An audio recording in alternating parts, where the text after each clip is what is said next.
actions that happen on the field. As you know, you're playing a very difficult game. You're playing a very difficult game.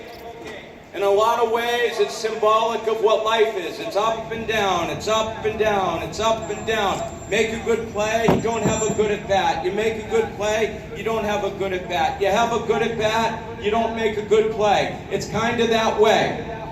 So as we start to work on skills of hitting, throwing, and fielding, I think what we're guilty of as coaches, as parents, is not showing the boys how to act in between those actions, good or bad.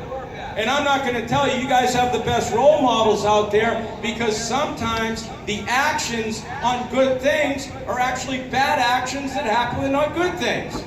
Which is crossing your wires and saying to yourself, that's not the way mom and dad told me I should act.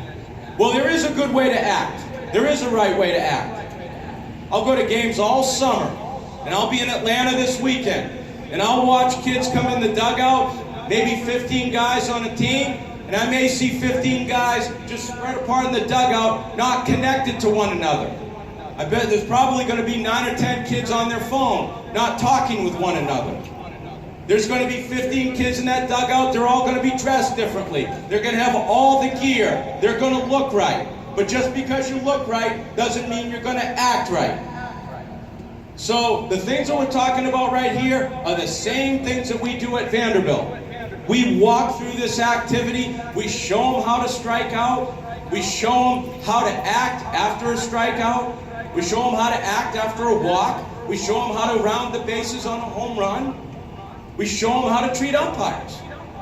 Because umpires, for us, I don't get thrown out of baseball games.